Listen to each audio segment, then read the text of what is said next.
Hello, bonjour, hola, assalamualaikum, selamat sejahtera. Welcome to Core.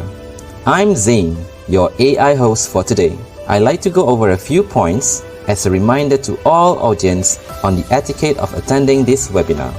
First, everyone who attends this webinar will be given an e-certificate after each session.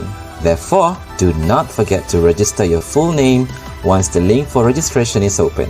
Make sure it is typed correctly and your email address is accurate too. Only for teachers or education officers in Malaysia, please make sure you also provide your IC number. You will find the registration link is pinned in the live chat box of this YouTube channel.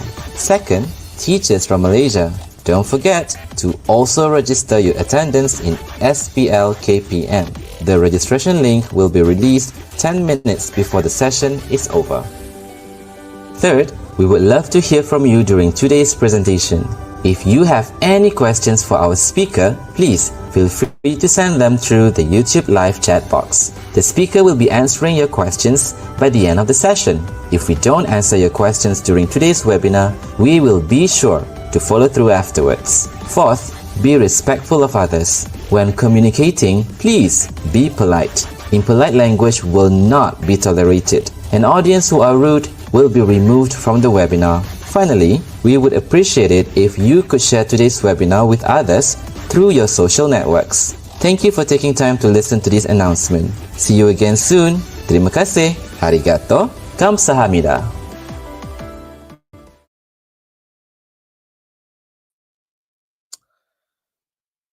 Right, selamat datang, good day, and welcome to the International and Domestic Virtual Colloquium COMAT 2024, organized by the Institute of Teacher Education, International Languages Campus, Kuala Lumpur, Malaysia.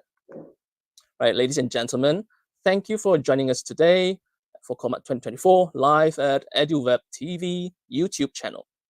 The theme for this year's colloquium is Responsible Education for a Dignified Future.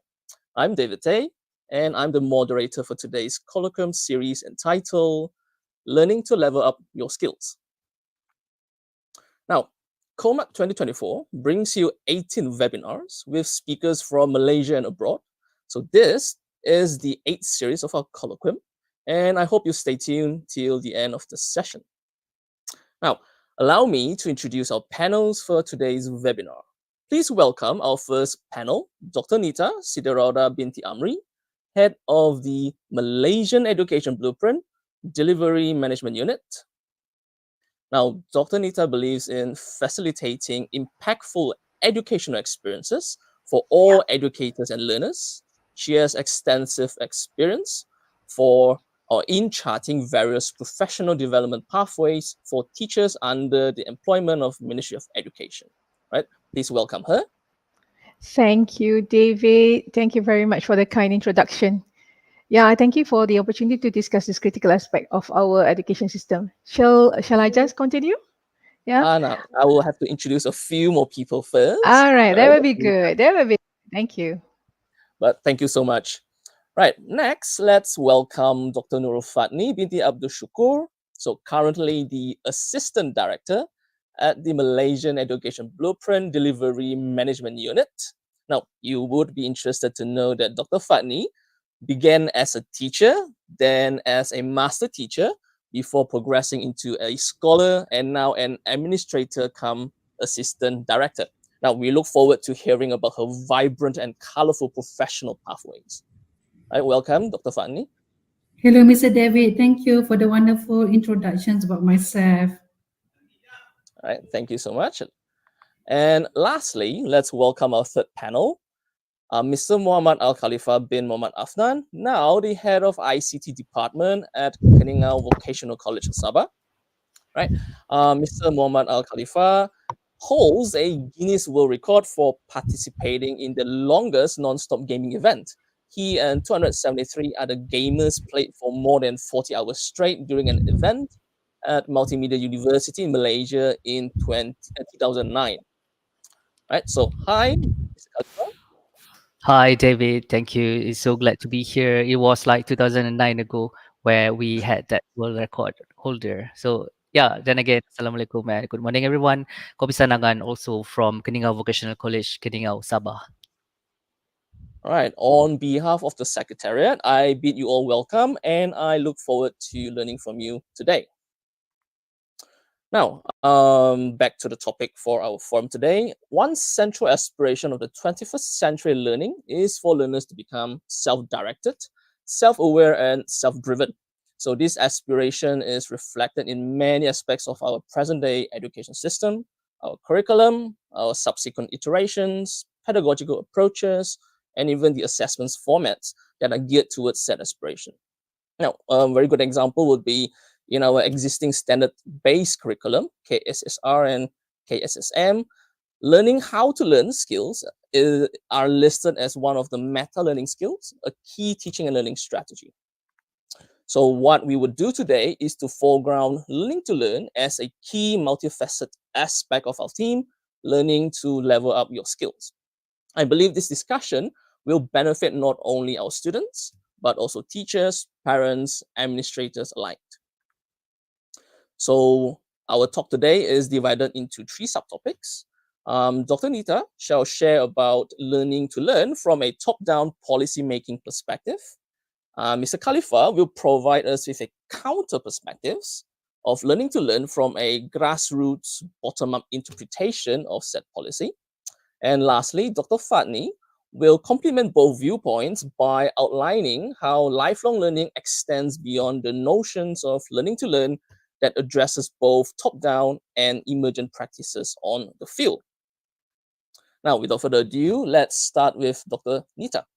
Now, from a top-down policy-oriented perspective, We would like to hear from you as the head of the Delivery Management Unit of the Malaysian Education Blueprint, how the ideas of learning to learn are formally envisioned, interpreted, and operationalized in our schools and classrooms. Now, we know that the MEB is at the end of its cycle. We are due for a new education plan in 2026 to 2035. Now, according to your professional view, to what extent has the ministry looked into the teachers and the quality of teaching as inspired or intended in the MEB, and how they may have been met by our current practices, especially in light of rapid changes all around the world? Dr. Nita? All right. Thank you, Mr. David. Such a such a good question to begin with in this early in the morning. Yeah. So, all audience, I'm pleased to share insight on how the ideas of learning to learn are envisioned, interpreted, and operationalized, as what Mr. David just mentioned just now. As we know, the MEB, for those who are from other country, MEB stands for Malaysia Education Blueprint 2013-2025, envision learning to learn as the cornerstone of our education reform. It emphasized the development of critical thinking, problem-solving skills, and lifelong learning attitude among students. Yeah, the aim is to prepare students for exams. Yeah, and most importantly, to continuous learning and adaptation in a dynamic global environment, which is actually aligned to an NPE, National Philosophy of Education. In Malaysia, we believe we aim to develop students holistically through education by nurturing their intellectual, spiritual, emotional, and physical growth based on a belief in God. It also aimed to produce knowledgeable, skilled, morally upright citizens who can contribute to society. So these all needs to have learning to learn instilled in their experience in classroom and schools and education pathway. So therefore, they're saying, David, you can't control the wind, but you can adjust the sails. You know, the challenge here and there. So one of actually the initiative in MEB is actually to look through the policies. One of the initiatives is actually to ensure the curriculum reform, which this curriculum reform introduce a more flexible and skill-based curriculum that promotes inquiry-based learning. They need to identify things, try it out, okay? Creativity and critical thinking among the kids. The second initiative on the policy side is actually doing assessment reform, as what you mentioned earlier. Yeah.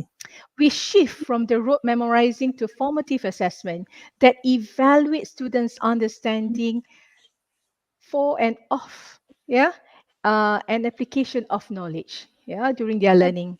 And the third part is the most crucial one, is actually teacher professional development, because they are the anchor out there to deliver all this education and lifelong kind of meaningful learning for the kids.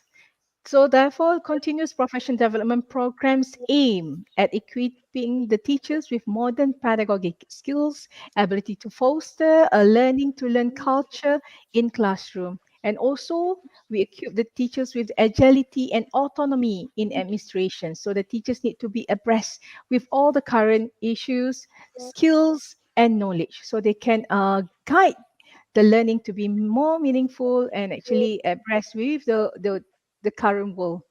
In schools, we operationalizing learning to learn involved in several practical steps. In classroom itself, yeah, we encourage teachers to do all this active learning, such as project-based learning, collaborative learning, and the use of digital tools. We have launched our digital education policy, remember? All right. So therefore, that one is actually to enhance student engagement with autonomy, um, the way they are tailored to their learning style. All right. Not forgetting the school leaders. We're empowering the school leaders to create supportive environments that provides innovative teaching practices, continuous improvement, safe place to learn, books, good books to have, and also lots of good, meaningful, fun learning for the kids. Not only that, David, we also establish parental and community engagement involving parents and community all together in learning process to support the students' holistic development and learning experience to to ensure that all those things actually happening well and actually systematically um, for the benefit of all. Now, the main hero, teachers. The quality of teaching has been central focus of MEB, and several measures actually have been implemented to enhance it. Some of the one of the initiatives is actually to ensure the teacher competency standards. We ensure by establishing clear competency standards for teachers to ensure high quality teaching practices. We are lucky to have 98% of our teachers are with degrees, masters, and some of them are actually PhDs holder. And the competency is high, yeah, because they are well trained. We also have initiative on mentoring and coaching for them, which we provide mentoring and coaching to support the teachers to continuously improve skills and knowledge to adapt to new teaching methodologies. MOE is committed in transforming digital education in this element. So therefore, we introduce technology integration in the classroom, in administrative too, which promotes the integration of technology in teaching, keep pace with the global education trends, and enhance the learning experience. This digital education policy that to ensure that all the students benefit and are future ready. David and fellow audience, not only that, the ministry in the MEP, we also ensure that the teacher professionalism is also taking apa ni, we also support our teachers in their professionalism. We have three actually pathway. One is actually teaching and learning pathway. Those teachers who love teaching and to be in teaching and learning pathway, they will focus on classroom teaching excellence. Teachers on this pathway are expected to demonstrate high proficiency in pedagogical skills, subject matter expert, and students' engagement technique. So they can just go on and read and do their search and improve their skills on these areas, the three main areas: pedagogical skills, subject matter, and also student engagement techniques. All right. The second pathway that actually we support teachers' professionalism is actually on the leadership pathway.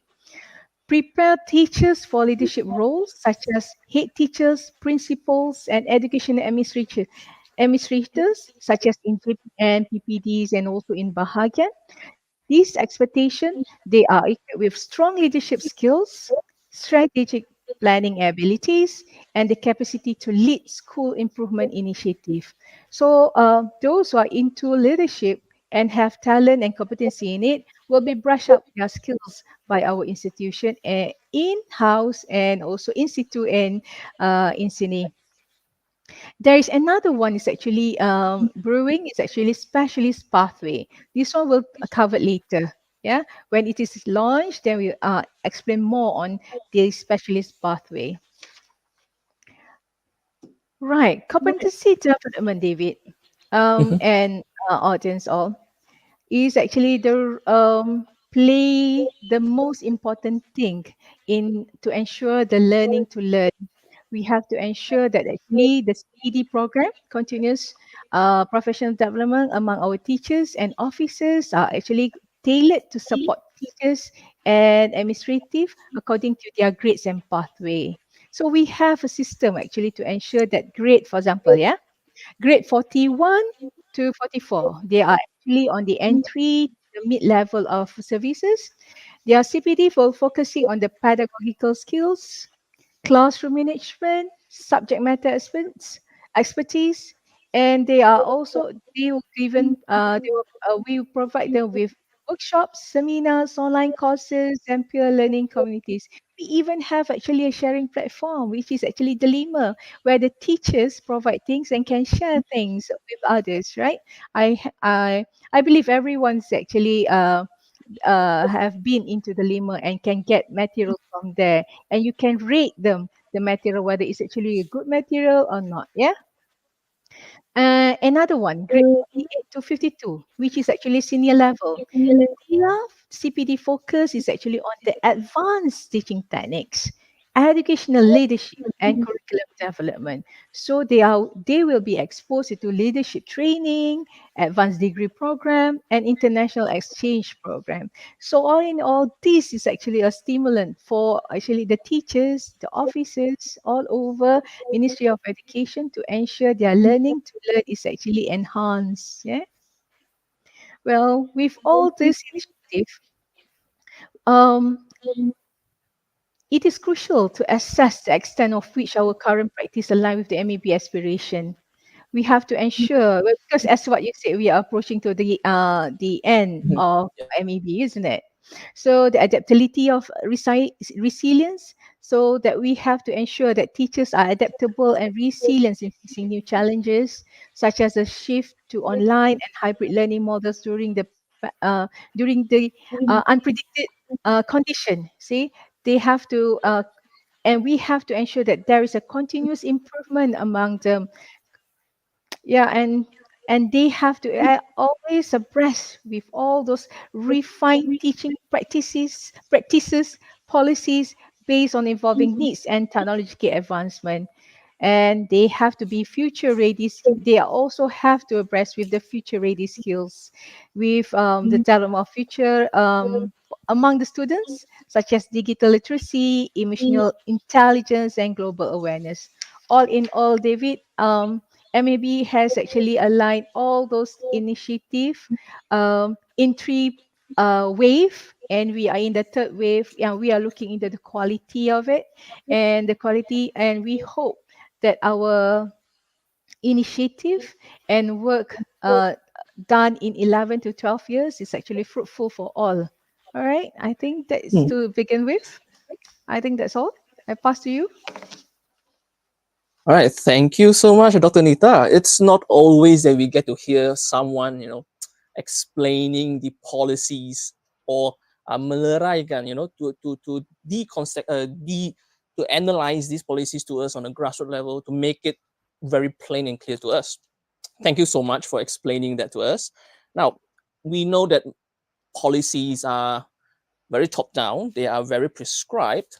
Um, I believe most teachers would also have the same concern regarding how teachers at the grassroots level respond to it.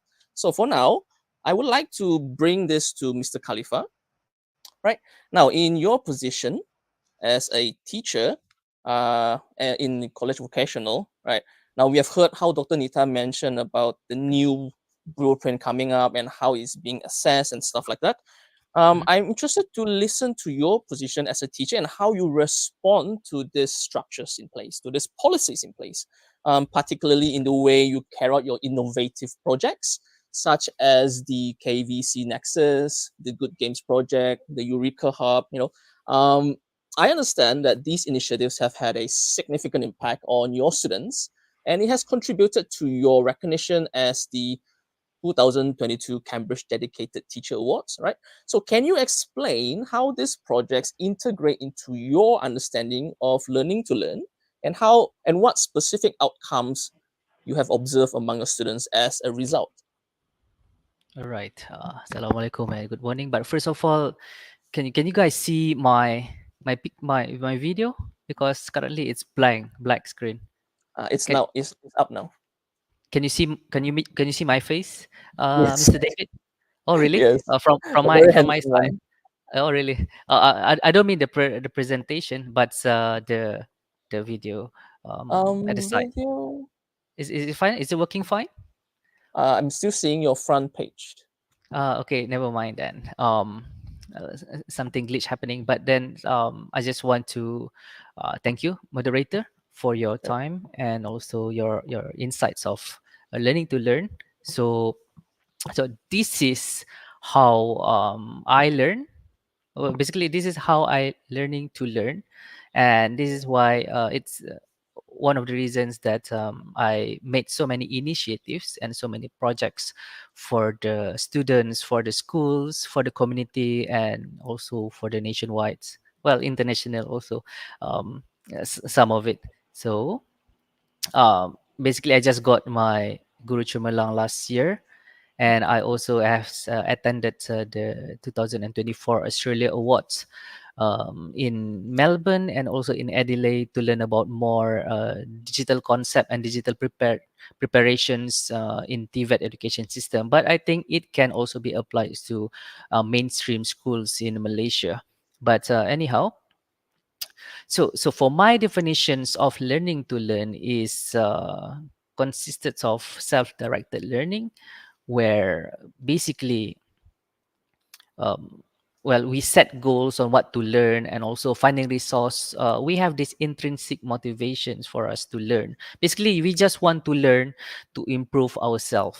So for in the aspect of teachers, we want to improve our teaching methods. We want to improve maybe our relationships with colleagues, with the administrator, with the students, most importantly, because the student is our main client, if I can say so, and also the community, right? So we need to find that intrinsic motivations other than being forced to attend webinar series, for example, like this one. I hope that nobody is forcing the viewers to attend this, right?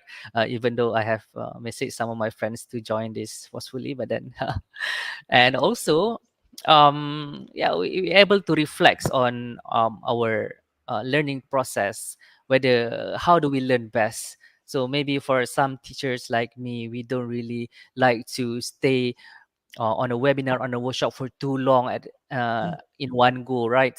I think most of us didn't like it. Even the students, we have like attention span of like 10 minutes before they venture or they distracted with something else. So I think that same goes to educators as well. So uh, let's learn how to learn best, right? And also whatever we learn, it's able to adapt, right? So it's able to adapt the strategies based on feedback that we have received from colleagues, from the students. Maybe the students say that we are um, too soft spoken, so maybe we need to buy microphones to enhance our voice projections.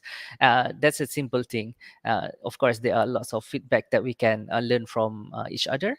And also, of course, critical thinking. Basically, we are not only for the solution for some of the issues or problem that we face in our workplace is not only limited to what we know, but also what we know beyond. So meaning that if we learn a lot of skills, a lot of areas, so you will be able to come up with different solutions and apply critical thinking skills in those issues.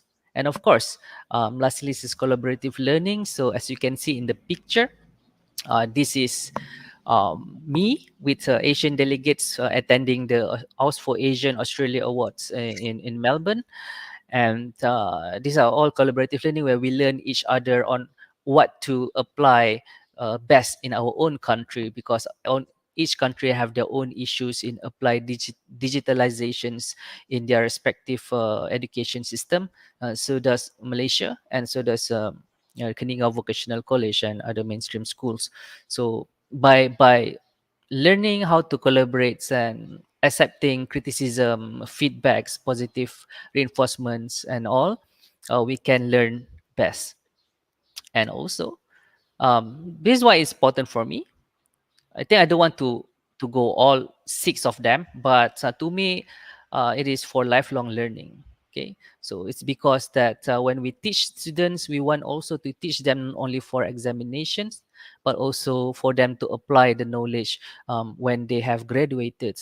For example, in the education system in vocational college, we want to we aspire for them to become a skilled worker when they graduated from vocational college. So when they are competent and they have learned enough and they got their diploma in vocational education, they can straight away apply it in their workforce. But what about other skills, for example, soft skills, creative and critical thinking skills, other literacy, for example, digital literacy, media literacy. So there are other stuff that complement their main learning in vocational college or in mainstream schools. So those little things that we do or those side things, if you can, if I may say that, that we do for that we have done for the students, they actually apply it in their working environments, or maybe for their tertiary educations, right? So it also, yeah, prepares them for lifelong learning. And yeah, innovation, future readiness, those things are, I think, you can, all of you can read it online, right?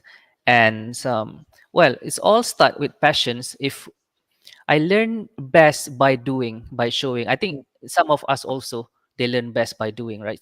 And for me, it's game, computer games, console game, technology. I obsessed with technology, and also anime.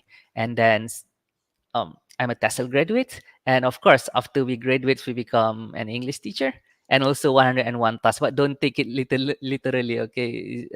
It's just a metaphor. I don't really have 101 tasks, but then I integrate most of my passions as an English teacher, and also in my free time, or my passions in game and technology, entrepreneurships, global citizenship, sustainability, and STEM education. So these five things that I'm very passionate about. So that's how I come up with this type of projects, like the David mentioned, moderator mentioned about Eureka Hub, a place to do STEMs. Well, I can show it in my next slide. So I'll just go for just a quick show about so we have developed a KVC Nexus. Actually, it's a cost efficient or low cost digital ecosystems, where actually it can be implemented in schools and also in nationwide, and it enhance operational efficiency, it's reduce costs and foster digital agility. But teacher, they really need to learn on how to operate some of the systems in KVC Nexus. Well, it also can promote self-directed learning, means that you can learn on your own on how to operate the system, and it can be adapted to any type of situations, compared to if you buy something from the vendor or from service provider, they come out with uh, a system together. Well, one is that it's high on cost, and one is it's promote not lesser adaptability, in case in the future, of course, technology is changing, right? So in the future they will change, and do we have the time to wait for the vendor or the supplier to make changes, or can we do it ourselves by, for example, doing this KVC Nexus? So this is one of how I can learn best, and how I can provide the students and the staff in my college, my colleagues, to learn best in this ecosystem, digital ecosystem. And this one is how I involve with community with the Good Games project. So we have Keningau board game community, where we do board game sessions every Wednesday night, or somehow Friday, Thursday night, for students and the community together, and they learn a different type of board games, internationally local board games, so that they can connect, they can play, and they can learn with each other. So indirectly they learn about language skill, about communications, about relationships with others, and of course collaborating, and some sort. So they learn best if they don't know that they are actually learning, right? Because Yeah. it's indirectly.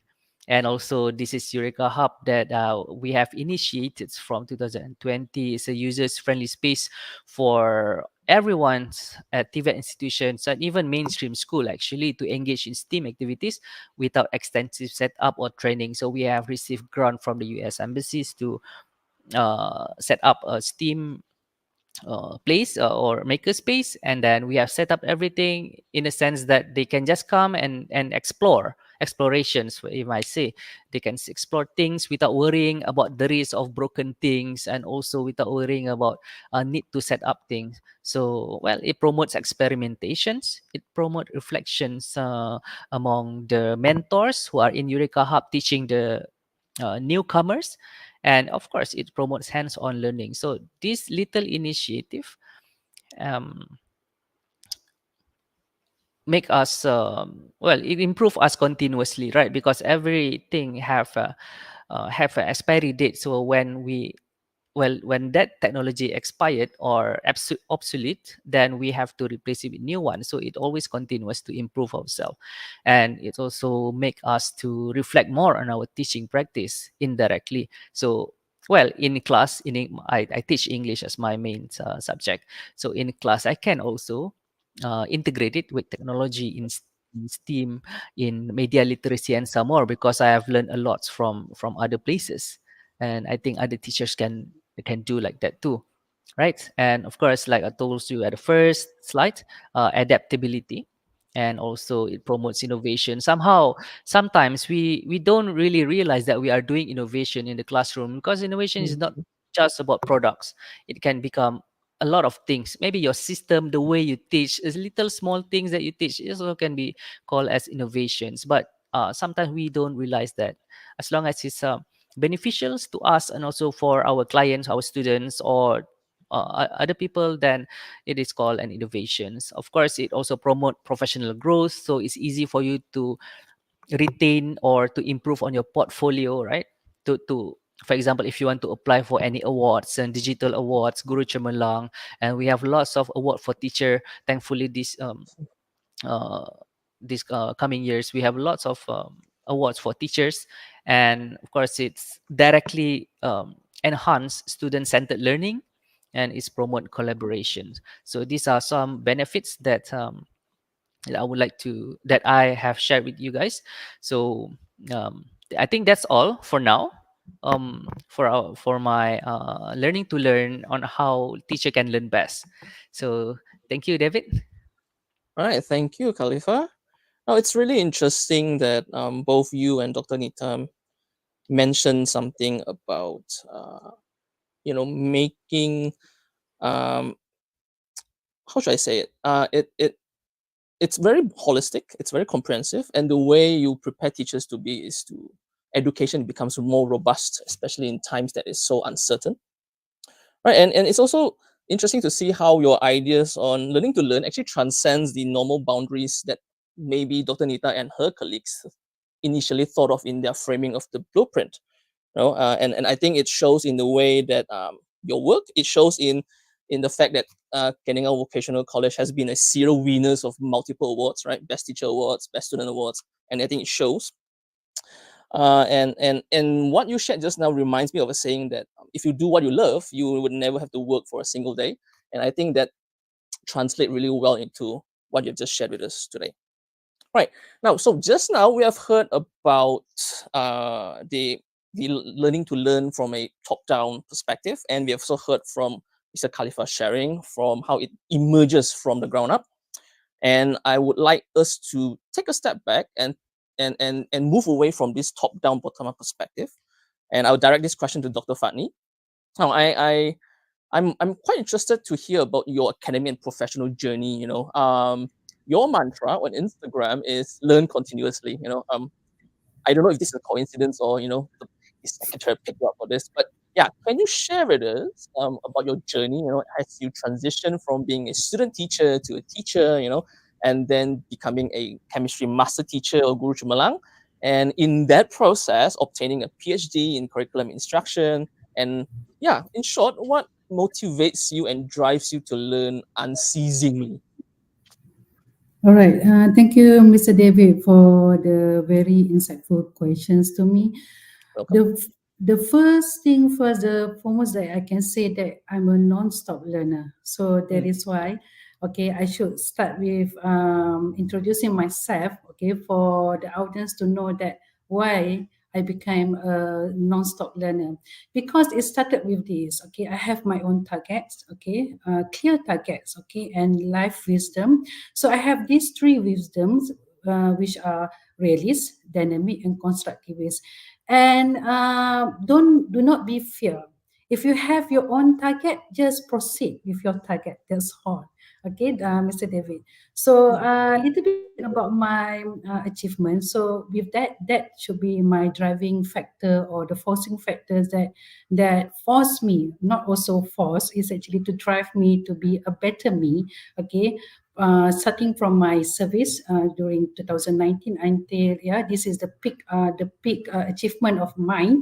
Okay, when I represent Malaysia to New Zealand, and also winning the national level for the Creative Innovations group KIK 2016, and also for the international level.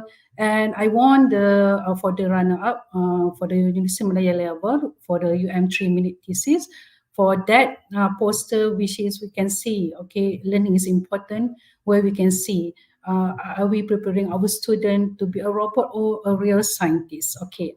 And other than that, okay, when I jump to this managerial or management scope, job scope, okay, I still missing the part of the management. So the one that I can say that I really thankful to my ex-bosses, okay, my previous director, Dr. Rosna Riza, okay. She really believed in me, and then I attended, okay, to this Civil Service College Singapore to attend about 10 days of the Temasek Foundation Governance and Public Administrations program. So that is you can see the learning journey of mine, isn't it, Mr. David?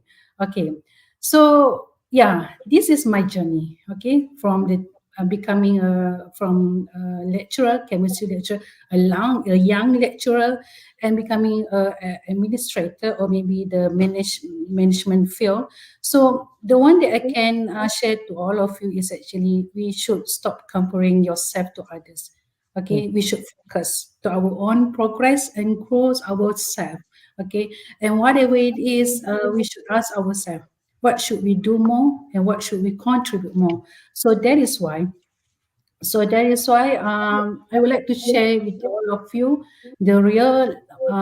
my real life learning journey.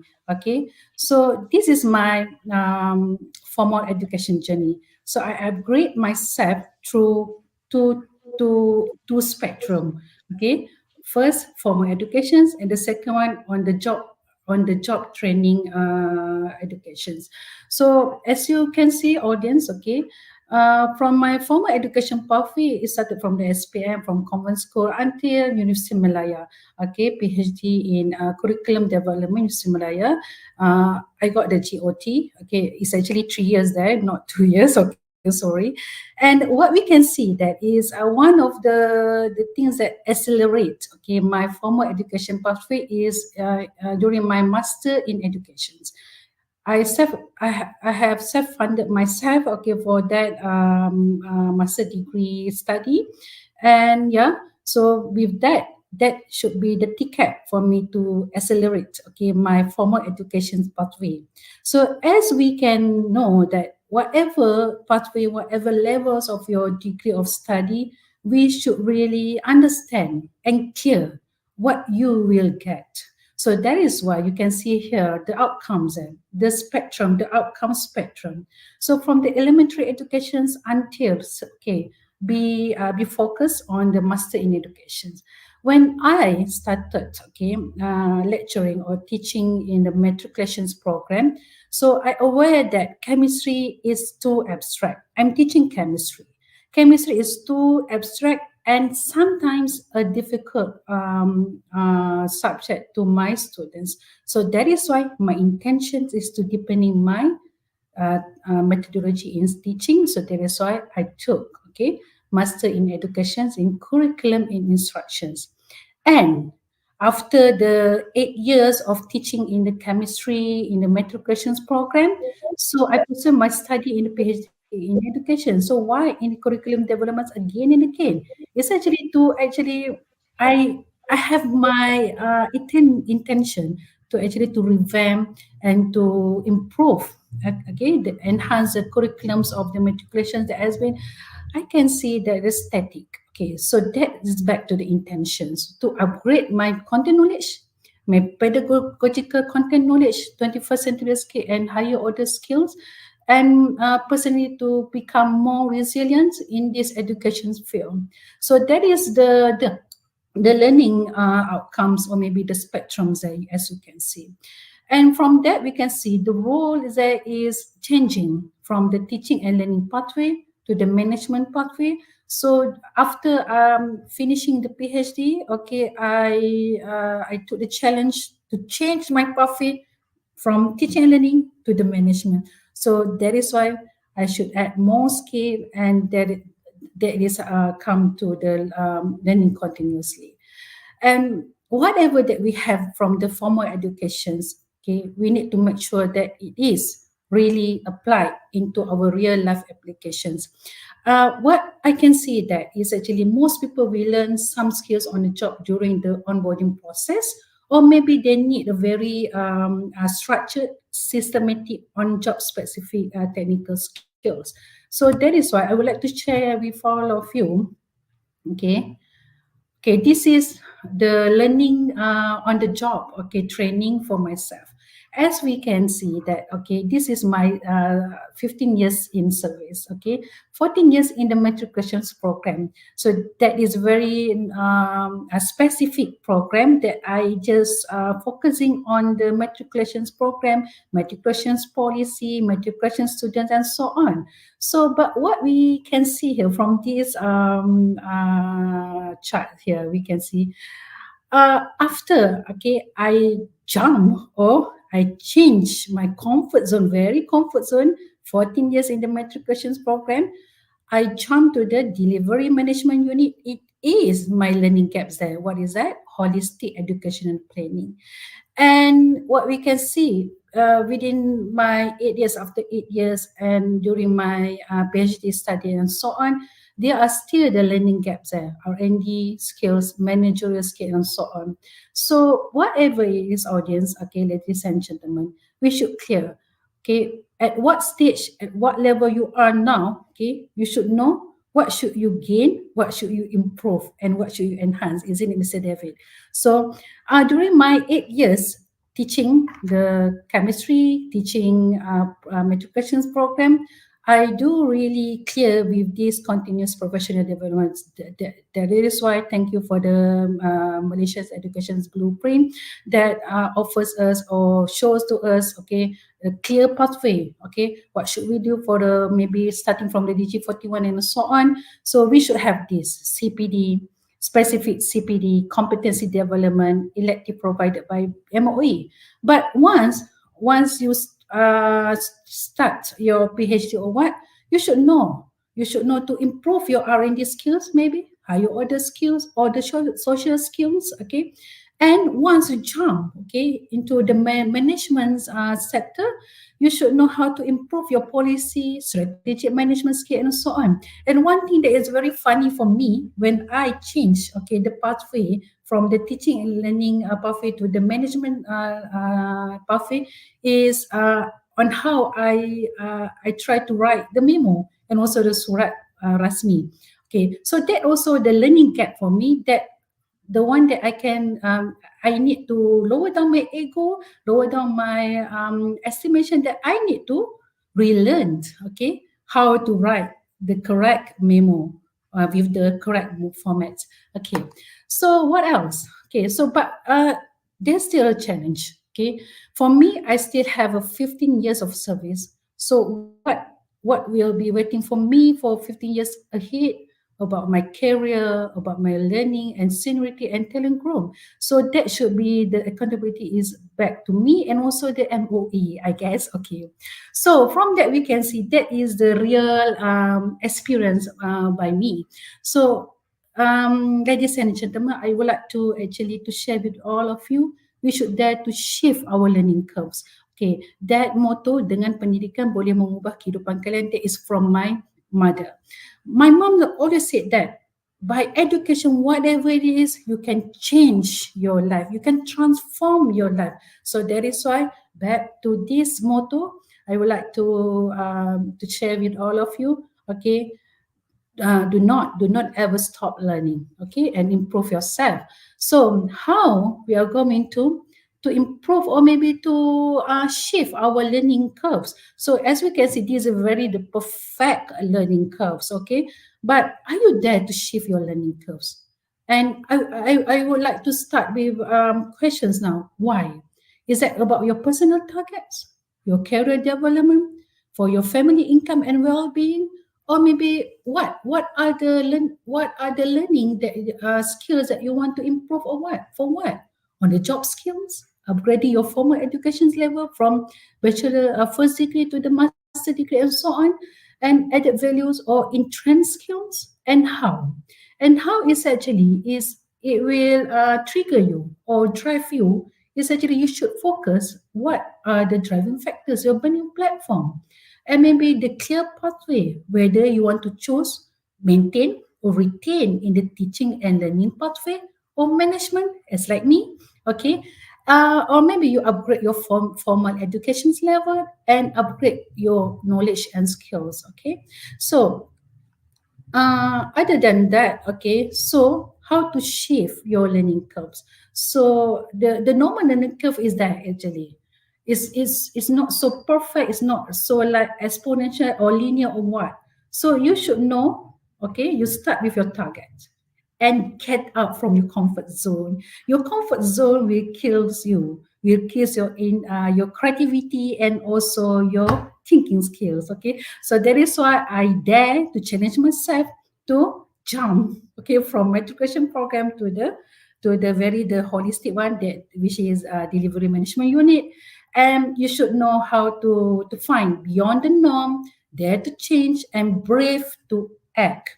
Okay, and yeah, the next one is a never-ending learning journey. Okay, so the one that, okay, after we know how to shift, okay, the actually our learning curves, and we are clear with our target or what, we should remember that we should in line with what are the global needs. Okay, so okay, teachers and maybe students nowadays, you can refer to this OECD future job skills recommended by OECD. So as we can see, the attitude, skills, knowledge, and that contributes to the competency. Okay, and yep, and also from the World Economic Forum. So the key trends that we can see here are the digital skills, soft skills, and yeah, we should, as an educator, we should be ready with all of these skills. And as far as we already know that the AI curriculum is coming soon, so whatever it is, with by hook or by crook or what, teachers, okay, educators, you should be competence in the AI digital skills. All right. And what we can learn from Huawei, lessons learned from Huawei that become the mega company now, it is they emphasize on the R&D, research and development. And that is why to all institutions under KPM, okay, specifically, I hope that teachers and also the lecturers, okay, you should emphasize on this R&D. And yeah, into Malaysia context, for this teachers, okay, we should emphasize also on the SGM, or that competency. Yeah, where we can get the sources to improve ourselves, the lima.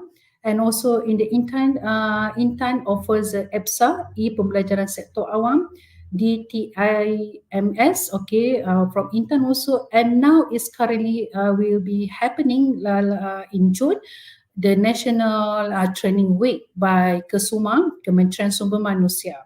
All right. And last but not least, okay, so this is something that drive me during my PhD. I would like to share with all of you also. Successful people never stop learning. Okay, successful people never stop learning. For example, for our local example is Tun Mahathir, and also our Prime Minister now, Anwar Ibrahim. And instead of wasting your time of meaningless things, use it to learn new things. Read and read. Okay, and all the successful people, they commit to learning new things every single day. Even a very simple thing, we should appreciate that learning. All right. So the last slide to all of you, okay, never stop believing in yourself. And that is why, okay, this is me. I believe in myself, and everybody is unique in their own way, and never ever stop learning. That's all, Mr. David. Well, thank you so much, Dr. Fani. If I were to summarize your sharing, I would say that your career pathways have been full of leaps of faith. Like, you jump from one environment to the other, and that I think takes a lot of courage. Like when I transitioned to IBA, I also struggled with memo writing. I never had to do so many desk jobs in my previous workplace as a school teacher. Right, and then you talk about the advent of the AI age, and we start to think about whether ChatGPT or generative AI is it an empowerment or a crutch, So we can only really address this question if we, like continuously learn without ceasingly. Right. Thank you so much for your sharing. Uh, uh, Thank you, uh, Mr. David. Unfortunately, I wish this had gone longer, but it seems that we have run out of time. I just want to thank everybody here today for bringing such an engaging, interactive, and insightful discussion to the session. Really, you know, um, the theme for our session today again is learning to level up your skills, and we see that how the level up has been done from a top-down perspective, by the ministry, policy level, and we've also seen how from the grassroots individual teachers can take their own initiatives, to match the aspirations of the ministry, and we also see on a personal level how we as educators and government servants can transition from multiple workplaces, different pathways to achieve different objectives of our own. And I think, again, what we have talked about today addresses a very key issue, which is the key to a 21st century is to learn, unlearn, and relearn. I think that is really, really important. And yeah, so once again, thank you all for your time here today. I just need to remind you that to fill in the comment feedback, that will be very important to the secretariat, for us to get your feedback and, what to improve, what to change, again, learning to level up our skills as the organizers. Right. So I know we don't have time to take any questions. If you have any questions for our panelists here today, please direct them to the in the YouTube chat. We will collect those and then we will respond to you as much as possible. All right. And on behalf of the Institute of Teacher Education, International Languages Campus, our gratitude goes to the technical team, led by Mr. Satya, Mr. Daini, Mr. Fazi, Mr. Azri, and not to forget our counterparts from the BSTP, the Educational Technology and Resources Division, the Ministry of Education, led by Mr. Kevin Raj and Ms. Jenny Chiang. Right. A final note here. Please do not forget to watch our next series, which will be live at 11:30 today. All right. Thank you so much for being present. And it's my honor to have moderated this session. Thank you, people. Thank you, Dr. Nita. Thank you, Dr. Fani. Thank you, Mr. Khalifa.